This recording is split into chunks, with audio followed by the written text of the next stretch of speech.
In this video, I'll talk about the EU as a scapegoat. Now, I won't go that much into the history of the European Union. You can do your own research for that. What I'm going to talk about is the European Union, that political and economic union, as a scapegoat. We know that there is anti-EU sentiment amongst Europeans at the moment, not amongst all Europeans, but amongst certain groups, whether it's in Poland, Germany, or in Britain that wants to leave the EU at the moment. And I want to explain to you why the EU is the scapegoat. Now we know what a scapegoat is. It's an individual or a group of people or any other entity or even an institution, something or someone who is selected as a target upon whom the community can project and act out their frustrations, anger, hurt, and all the other energetic waste that they don't want to deal with. Now, why would the EU be an easy scapegoat? If you think about it, past 200 years, not let's say past 230 years, let's include the short period after the French Revolution. Until now, the only time that Europeans could travel easily and unhindered throughout the continent was after the emergence of the European Union in 1991. After the Second World War, only in Western Europe you could travel freely. Because you still had the Soviet Union occupy the east of Europe. So Europe as a continent has been quite secure after the Second World War, except the falling apart of former Yugoslavia and minor conflicts by separatist movements in the south. Europe overall has been free from military conflict. I'm not saying there are no conflicts within the countries and sometimes between the countries, but those conflicts never escalated in military action. And the continent hasn't been more united before. The other era in which Europe was kind of united was during the Roman era, but even then there was a division between the north of Europe and the central and south of Europe. And I'm asking myself, if the rest of the world can see that Europe hasn't been more stable economically and militarily, that means free from military conflict, than ever before, than in this era, then why aren't Europeans appreciated? Why won't they comply with the security that their forefathers established? Because it's their forefathers after the Second World War, which was a terrible collective crime from Europeans upon Europeans. Man, they really went off at each other, and other ethnicities like Moroccans on the request of France, and also Muslims from South Asia under the British rule had to intervene to stop the horrors of the Second World War, even though we credit it all to the Americans, even though the role the Americans played was very small when you check real facts in history. So why aren't Europeans happy with what their forefathers of not so long time ago accomplished? Why, now that there are challenges, they want to throw away the security that the forefathers established? It comes down to this. It's very easy to blame it all on an entity that you can't control. Let me read that one more time. It's very easy to blame an entity you can't control. And that's how the EU has been presented to the public by the media as an entity they can't control. Even though the EU needs its EU citizens to be economically active for the union to function. So the EU citizens are quite important to the EU. Because without them, you have no EU and you have no stable economic bloc. But the EU has been presented onto the European people as an entity out of their reach. And here's the thing. When nationally and on a local scale things go wrong, the locals tend to point out to the EU. It's EU's fault. The people should have told their local politicians, no, don't come with this BS, it's the EU. The EU is just a states union, centered around politics and economics. We have to run our country in daily life. So you can't blame it all on the EU. That's what the European people should have told their local leaders and the local decision makers. Because eventually it's the local decision makers that run the countries. The EU is more the overarching mechanism that keeps everything in check. Let me give another example. If in the United States, which is also a states union, but there is integrated as a country. If in the state of Florida there are politicians that mismanage the economy of Florida, they can't say it's the president, because the American people in Florida would tell them, minister, don't come with this BS. The president is the head of the union.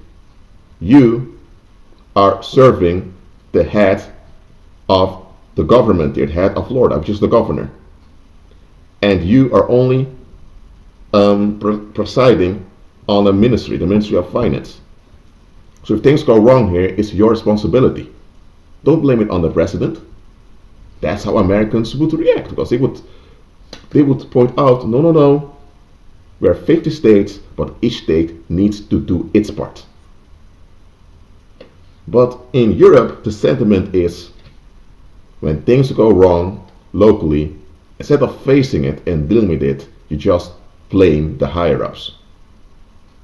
In this case, the EU, as supranational and intergovernmental entity, is the easiest one to blame. And why would you blame the entity you can't control? Because then you won't have to take any personal nor collect responsibility. When you go back to the Roman Empire, because many people compare the EU to the Roman Empire, even though that comparison isn't quite right, because the Roman Empire was a country, even though it was an empire, it functioned as a country, and in some aspects it was far superior in its quality, how it operated. And in the Roman Empire it was like this. You had the Mediterranean, and in Europe you had a dividing line at the Rhine and the Danube River. So everyone below the Rhine and the Danube rivers, they were considered part of the Roman world, and those above were considered barbarians.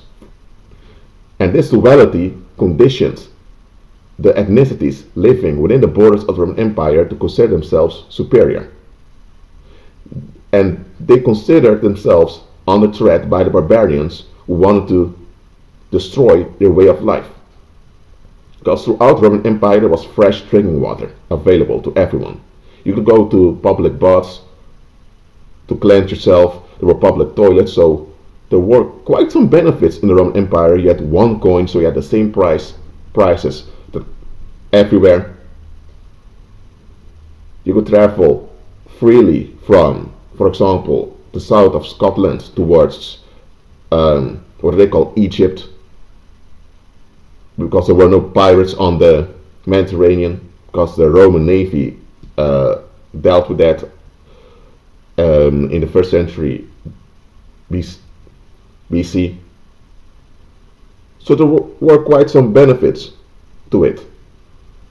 So the people wanted to retain their benefits. But as it is in the world, when there is a benefit, everyone wants to hold on to the benefit for their own reasons. So of course there were conflicts when it came to the economic regulation, especially between the West of the Roman Empire and the East. The West wasn't that much populated, while the East was highly populated. So more weight economically went to the East. Sometimes, I'm saying not sometimes, often at the expense of the West. But both the West and the East both knew if the barbarians come in, we're finished. So we need to protect ourselves against the barbarians. So there was a common purpose against whom they could fight. There was a common enemy, there was a common target. And it's this psychic income of fighting against the barbarians or keeping the barbarians out that kept the Roman Empire going. The ethnicities had to believe in the threat of the barbarians for it to function. The reason I mention this is because once you understand this, that psychic benefits are important in keeping a country going, you'll understand why today the EU is under attack by many skeptics, even though there are obvious benefits of the EU being here. Now, I'm not defending the EU here, I'm pointing out something that's going on that people don't examine. Now, after the Second World War, you had the East versus the West. This time, the United States as the capitalistic free power and the Soviet Union as the oppressive communist. By the way, the Soviet Union was never communist to begin with. All the policies enacted within the Soviet Union were self-destructive. None of it came close to communism.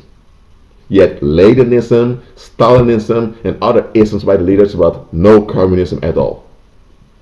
But in the so-called Free West, people are indoctrinated against the red danger, against so-called communist danger. So everyone on the Western part knew, you know what, we don't agree with one another, sometimes we can stand one another, but we need to keep the red danger out. And people complied. Even though the capitalistic system exploited them, they realized at least it's not the Soviet system in which we don't have any personal benefits at all. Again, it's a psychic income that that kept the people going. At the other end, in the East, they warned against the excesses of capitalism, which were obvious to them, but that blinded them from seeing the exploitation by the Soviet rulers. So you had this bipolar world order, which kept going because people believed in the duality. But now, after the fall of the Berlin Wall, after the collapse of the Soviet Union, you had no bipolar world order anymore. So what was there to fight against? Where did the people get their psychic income from?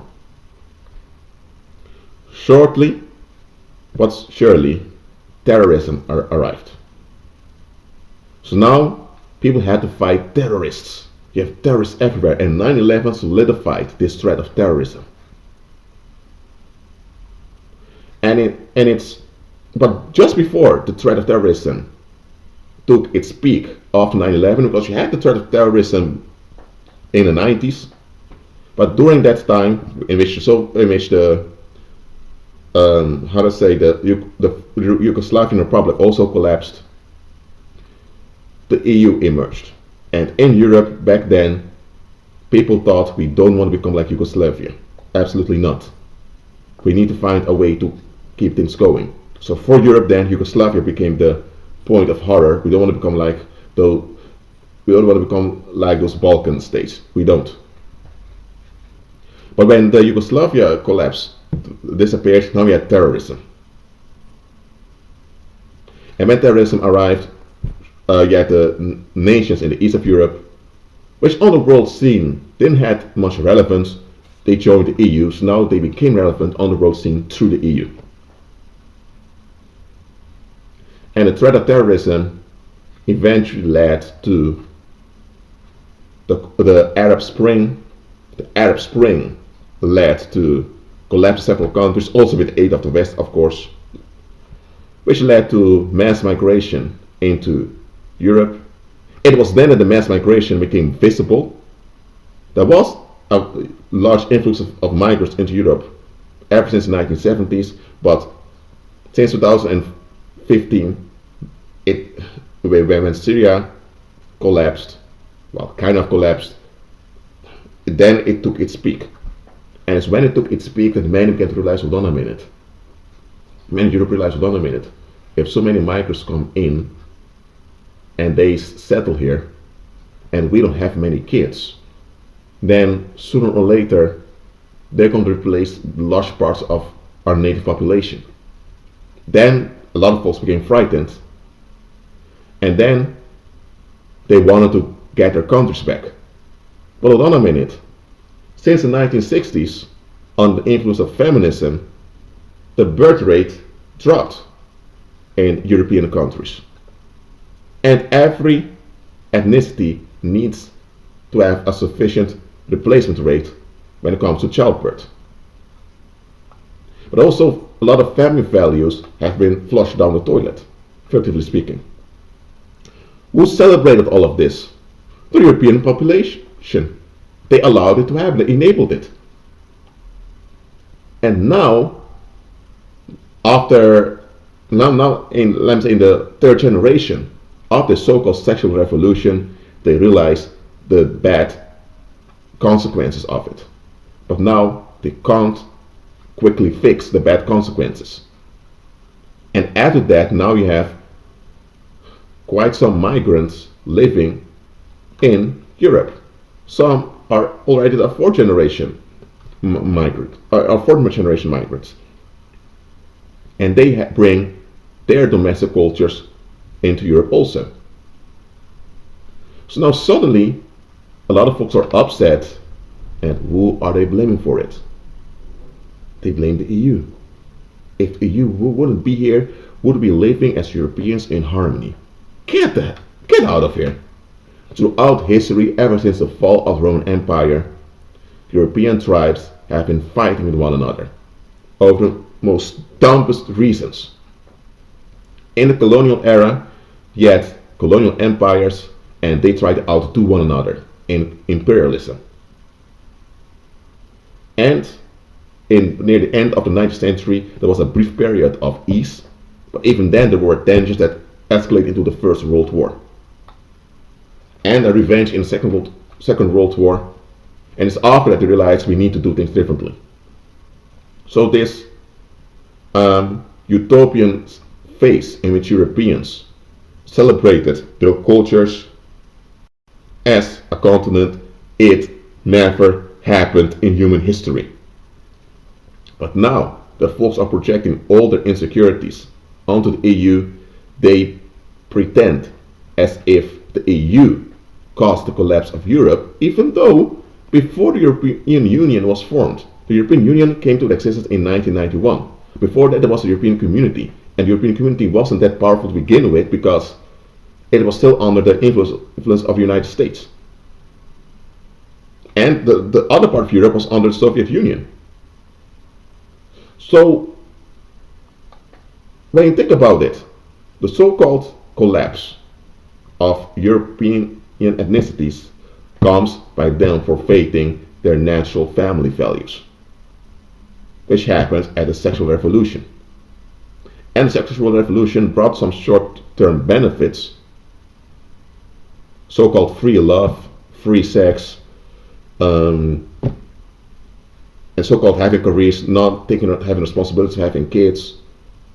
Narcissistic tendencies became normalized also.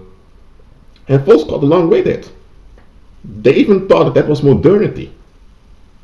But now that their modernity is destroying them, instead of facing their grandparents or great-grandparents if they're still alive, or even their parents for not facing things, they now don't want to tear down the EU. And look at this. If they tear down the EU, what's the alternative? Even within the EU, there are conflicts, but those conflicts are managed. I mean, you have right-wing protests in Poland, in Hungary, in France, in Spain, even in the UK. that wants to leave now, they are all focused on their local interests. Okay, so if the EU is not there anymore, who is going to administer all those interests of the whole continent into a functioning equilibrium? Those protesters who never offered any solution for the long term. Some sociologists, I forgot her name, pointed out that this so-called European Spring, this rise in right-wing resistance against EU, it will not last because those folks don't have much in common against the need to scapegoat the EU. Besides that, their interests are quite different and often incompatible. So if they got their way, this will be far worse. Now look, this video is not a pro-EU propaganda. Because there's quite some things wrong with the EU, straight up. There are quite some things wrong with it. And there are quite some things wrong with the leaders of the EU, to be frank. I'm just being plain here. I'm not going to pretend as if the EU is heaven. No, it's not. But just be realistic that the EU has kept much of the actors, it means of much of the economic actors in check. Just acknowledge that much of the ethnic violence that would have escalated into either civil war or war between ethnicities have been prevented by the strong grip coming from Brussels. At least acknowledge that. When you compare this to the Chinese Empire, which was also an economic bloc, there the population was exploited and drained, and there was no improvement in infrastructure, no improvement in the education system. Japan in the 19th century, in 40 years, man, they turned from a medieval feudal confederacy into a strong united empire, who even invaded Korea and invested much into the Korean Peninsula. And within around 10 years, the Korean Peninsula became modern. While that all was going on with Japan, many of the, many of the Chinese living on the Chinese realized, hold on a minute, why are we tolerating this? Because Chinese realized that there was no long-term benefits for them remaining with imperial rule. Now, Japan took over Korea in 1910 officially, but even before 1910, they kind of already had the peninsula in their grips. And it worked out in the benefit of the Koreans, even though they didn't see it back then. While the Chinese Empire had no long-term benefits at all for the Chinese. The EU has benefits, but the Europeans refuse to appreciate it and to sustain it. I mean, that's quite a bizarre situation when you have something that functions, but you don't appreciate it because you don't want to face yourself and those around you. I mean, if a group of people are to blame for the stagnation of what they consider white countries, it's the baby boomer generation that, or I'm saying, they call the baby boomer generation, is those people that forfeited much of the ancient wisdom that kept nations going. Those are to blame, if you want to blame someone. But many of those folks are already dead. But even their children, I mean the generation after baby boomers, they also kept it going. Why aren't they blamed? Folks who want to face their own people, it's too much. So they look for an outside target. And you know what? That's what I see. The European Union takes advantage of this. The European Union willfully presents itself as an entity they can't control. Because the European Union knows that once they do this, sooner or later they'll become the target. And when people make the EU the target, their rage and their narcissistic tendencies, both collectively and individually, will reveal itself. And once those narcissistic tendencies throughout the EU reveals itself, it will backfire on the EU population, and it will weaken their resistance against the EU. So the EU sees it all, they sit back and see it all unfold. Look at Brexit. They wanted to leave the EU, but they couldn't even decide how they wanted to leave or what the future relationship is going to be. And their leaders have lied onto them, and the leaders are making a joke of them. But instead of them dealing with their leaders, who throughout their membership of the EU had lied onto them, no, it's all the EU's fault. Everything is the EU's fault. And the rest of the world has now witnessed the narcissism of the hardcore Brexiteers. And this led to many businesses leaving the UK. This led to many people seeing Britain as an untrustworthy country to deal with. So their own narcissistic resistance is now working against them. While they think Brussels needs us more than we need Brussels. Britain has become a laughingstock to the world, and they don't even realize it. So actually Britain's destroying itself now. Because even if they leave the EU successfully, the damage in their image that they've caused by their behavior is not going to be forgotten. Even internally, it's going to have more consequences. Again, I recorded this video to point out to you what's going on, so that you won't be deceived. Christ said, "Be sure no man deceive you."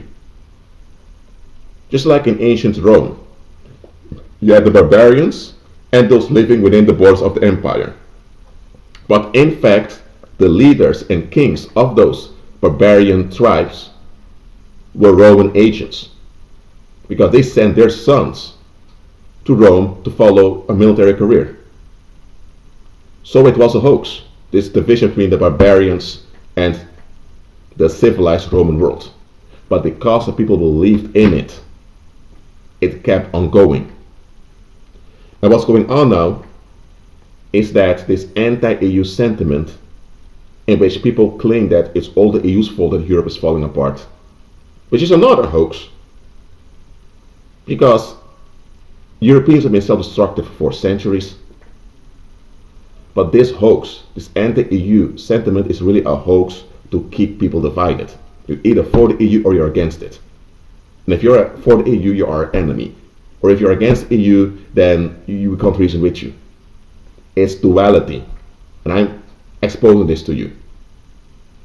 Just look at the bigger picture. For economic, political regulation, you have this entity called the EU that regulates it. And it's practical. It can be better, but it's always the world. So you always have dysfunction here and there. See it for what it is. Don't attach your identity to it. But that is what a lot of Europeans do right now. And that's why Satan can use puppets to toss them around. Well, if you're delivered and you see things from the wider perspective, you won't be dragged into all that mass distraction.